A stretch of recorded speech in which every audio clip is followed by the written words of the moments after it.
Welcome to the Sunshine Podcast. This is yours truly, Dora Williams, and I am here with Transparent Moments. And it's been on my heart for a while to encourage the caregivers. So that's what today I'm going to be doing on today, encouraging the caregivers. Whether you are a licensed caregiver, doctor, nurse, CNA, LPN, or you are an at-home caregiver, taking care of your parents, children, spouse, grandchildren, or whomever it may be. We need to first realize that it is not an easy job taking care of people. You're on the outside looking in and you're like, oh, why are they so tired all the time? Or, why are they so upset about this, that, and the third? I can easily do that. You got your hands full when you're talking about dealing with people, especially grown, older adults. It's hard enough taking care of children, that are good and healthy, growing up, needing stuff. But it's a different thing to deal with someone that's sick or got an internal illness or a disease, or they dealing with cancer for years at a time. It's difficult. Dealing with sick people, whether it's short-term or long-term, it's not an easy job at all. And the reason I say that is because people are set in their ways. They want things done a certain way. They're not used to anyone taking care of them. They're not used to anyone looking upon their nakedness to wash them or change them when it gets to that point for them in their lives. When a person gets to a point in life where someone else has to do everything for them, they begin to feel some type of way. It's hard for them to accept. And sometimes we have to understand that it's not always them, even though they're sick, can't do for themselves. It's not always them. So they become grumpy and they have the worst attitudes, and others react out of the pain. And that's where I was getting at when I was saying it's not always them. It's the sickness or the disease. So we have to understand the difference when it's truly them and when it's the sickness acting out. And being a caretaker, it is not for the weak. It is not for the weak. You have to have tough skin, and you have to prepare yourself for, as I stated earlier, the attitudes, the complaining, the smart mouths, the selfishness. The attitudes are going to be on 100. Because when you have a person that has been doing for themselves all their lives, been independent, they've been a go-getter, and now their body is afflicted with this ailment that causes them not to be able to function like they used to. Yes, they have a major attitude. Some express it louder than others, but they have a major attitude. And they complain a lot. When they're used to cooking for themselves, cleaning up their home by themselves. They have a certain way and a method of doing things. When they are used to dressing themselves, they're going to be complaining a lot when someone else has to do it for them. That outfit don't match. You didn't iron that. Did you sweep the floor? You didn't cook that right. This is burnt. Too much salt. This is not done. They're going to always find something to complain about. They always seem to have a smart mouth. But again, in being a caretaker, it's not for the weak. You have to have tough skin. You're going to have to learn how to maneuver through the complaining and the smart mouths. If your feelings are always going to be touched when someone cuss you out, this may not be the work you need to be getting into. Whether it's for a living or voluntary. If you're going to feel some type of way because every morning they wake up with an attitude because they're in so much pain, this may not be what you need to step to the plate and do. Because there are going to be many days of attitudes. There are going to be many days of complaining. There are going to be many days of you're not getting it right to them when you're doing the best that you can to make them feel better and get them in a comfortable place. You're doing the best you can to satisfy them. And yet all they do is complain and tell you what you're not doing right. Sometimes it is hurtful and disheartening because it may seem and feel like they just don't appreciate anything you do. They don't even, sometimes it'll seem like they just don't appreciate life. In the midst of being sick, they should at least thank God that I'm alive. I'm alive. But yet they're grumpy, they'll complain, and they'll always be on your case about something. But you have to have tough skin and find a way to maneuver through all of that and help them to be in a comfortable state, physically and mentally, because their mental state is off. When they're sick, they're not all the way themselves. You also need to educate yourself on the type of sickness the person you're caring for has. Educate yourself on the medications they're on, the side effects, because a lot of times they're acting out because of the side effects to the medicine that they're taking. It behooves you to learn and educate yourself, because some of these sicknesses out here, never heard of a day in my life. Going back and forth, living in another state, living in another city, I too deal with sick parents and have had to step in literally full time for a season to help take care of them, because it wasn't looking good for my father at one point. He's still bad off sick. My mother is ill. Her health is a little bit better than my father's own. But in dealing with the two, for one, I have to ask for help. Caregivers, don't be afraid to ask for help. Especially when you're dealing with multiple people. If you're dealing with two parents, or if you're dealing with multiple handicapped children, it's not easy taking care of children that's in good health and can run around and play and whine and all this other stuff. It's not easy taking care of children, period. But when you got handicapped children that can't do anything for themselves, on top of having a sick spouse, it's a lot to deal with, and it takes just about all your strength away from you, because they're needed 24/7. So the first thing, ask for help. Getting back to educating yourself. Educate yourself on the illness and sicknesses so that you will know all the things needed to take care of them, the do's and the don'ts. Are they allergic to anything? My dad's sickness, my mother's sickness, really never heard of it a day in my life until one day the doctor said he diagnosed her with this. My father has been diagnosed with several sicknesses. In order for me to properly take care of them and make them comfortable, I had to educate myself.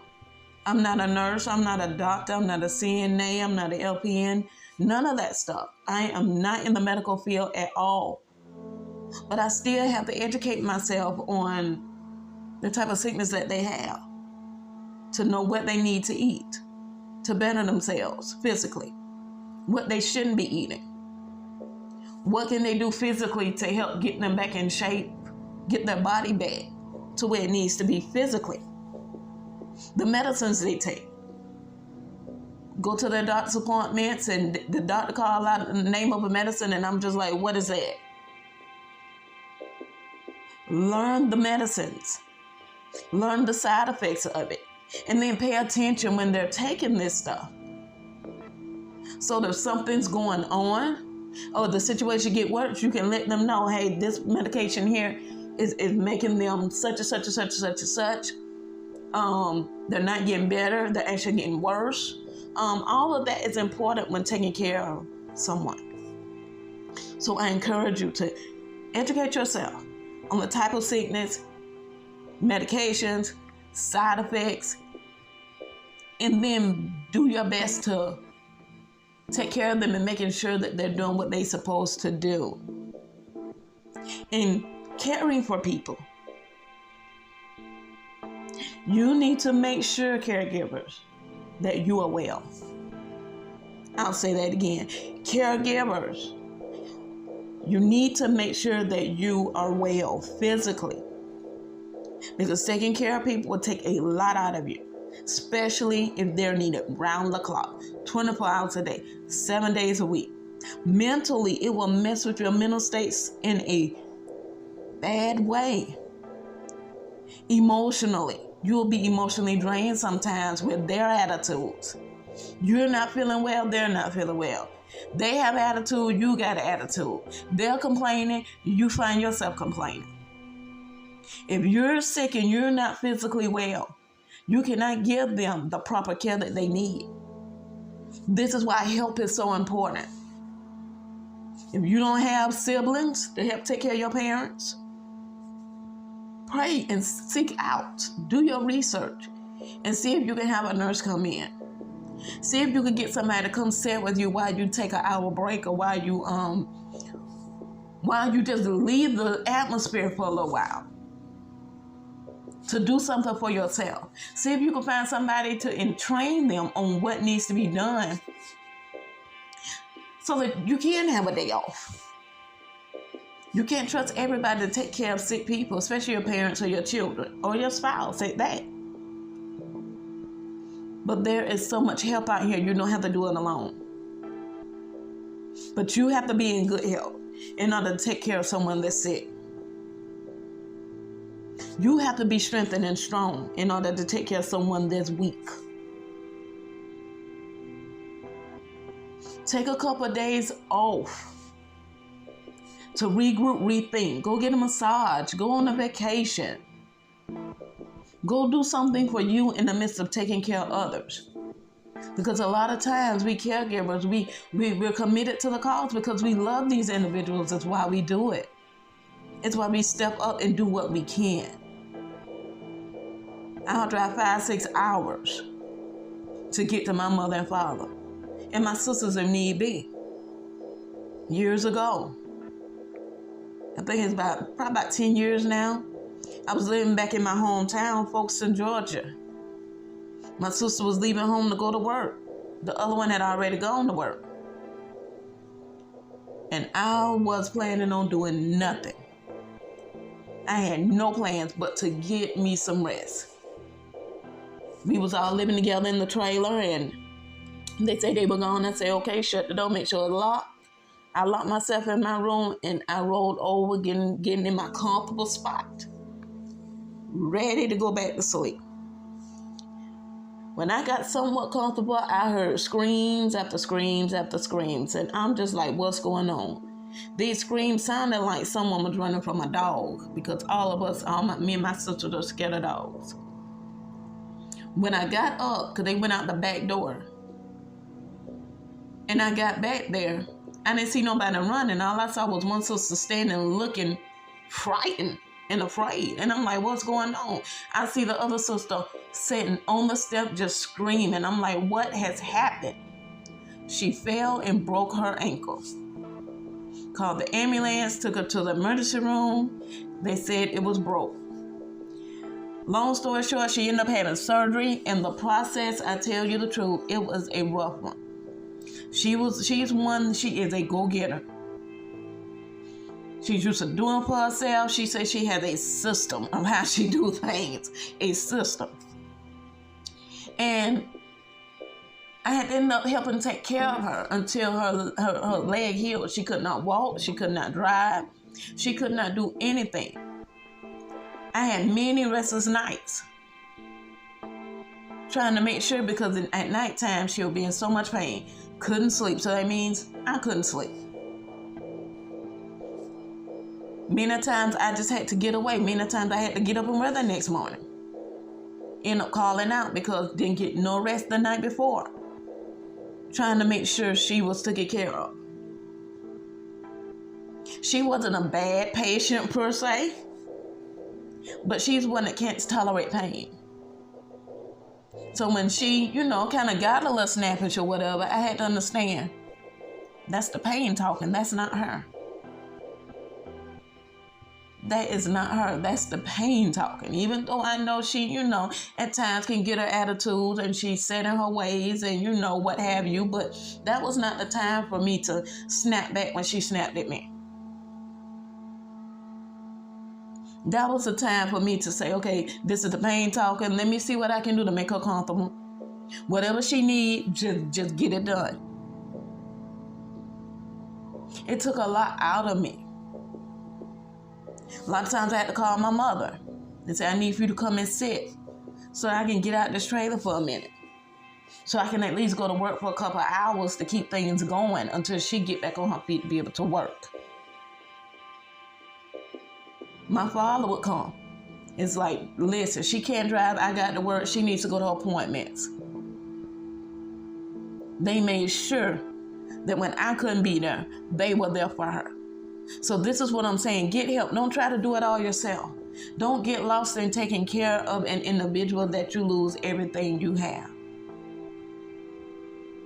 Don't get lost in taking care of someone else. You forget to take care of you. And dealing with my mom and dad, I just had to let my sisters know, listen, we got to rotate. We got to take turns so that I don't get burnt out. The next sister don't get burnt out. The next sister don't get burnt out. The next sister don't get burnt out. So if you're dealing with sick individuals, the next thing is you must have patience. You must have patience. If you're not patient, you may want to step away from this one here. You may be dealing with, like my sister, broke her ankle so she couldn't move as fast as I do. So I had to be patient with her when she wanted to get up to go to the bathroom, or she wanted to get up to walk around, or want to get up to eat. I had to be patient with her, but it took all day. Hey, take your time. Be patient with people during their sicknesses. Pray for patience. If this is something you want to do, but you're just having a bad day, listen, Lord, I just need some patience today because I don't have it. I don't have it.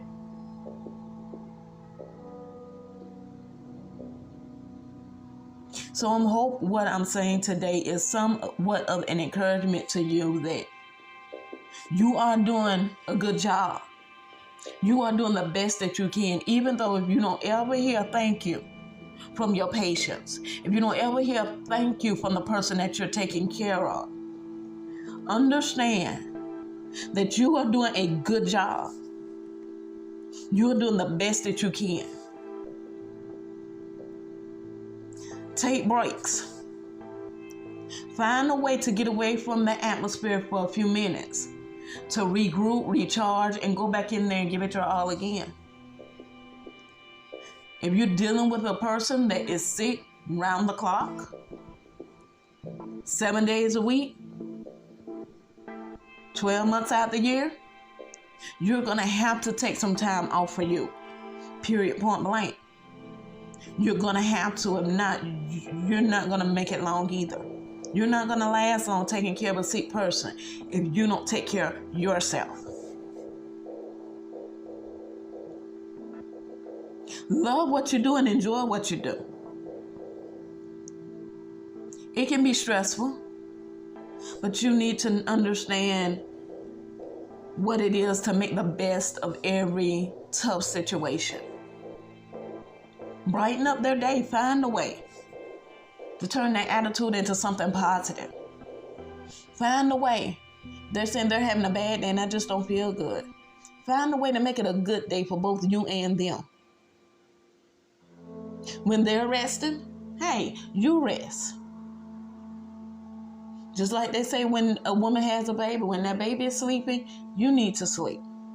So when they're resting, you find time to rest. And finally, love what you do. If you don't love people, you cannot take care of them in all honesty and give it your all and survive in it. You just can't, you just won't. Love people. And dealing with people, it's going to come a lot of challenges and a lot of tests. Your patience is going to wear thin. It's going to get to the point where you question yourself. But if you love what you do, you can get through it. There's always help out there, so don't be afraid. I don't know why I'm going back to that. Don't be afraid to ask for help. Don't be afraid to ask for help. If you're tired, admit it. Listen, I'm tired right now. And I just need a mental break. I need an emotional break right now. Because it's hurtful to see your loved ones in some of the state that they're in. Sometimes it is. It's very hurtful to see someone sick and see someone just going downhill. It's very hurtful to see someone that has been active all their life now can barely get around. It is hurtful. And you need to deal with those emotions. If you need to take a break, to scream, throw something, cry, do it. So that you can feel better inside. And you can move forward in doing what's best for that individual that you're taking care of. Never take your frustrations out on the ones that you're taking care of. Never. Leave the room. Leave the room and take a break again, and then go back in there and take care of them the way they need to be taken care of. But never lash out at them because you're having a bad day. I hope this has motivated you and encouraged you, caregivers, because you are needed. You are needed. You are wanted. And hear me good when I say this. You are doing an amazing job. I'm sending all my love and all the hugs you can receive on today. Because you are doing an amazing job. Keep your head up. Keep your head up. I'm praying for strength for each and every one of you that are caring for people. That you will continue to do your best until they get better and can do for themselves again, or until God calls them home. I'm praying that your mind is renewed and regulated. I'm praying that somehow you are blessed beyond measure for all that you are pouring out to these individuals that you're taking care of. That you not lose heart and that you not be discouraged. And sometimes you will be. But you get up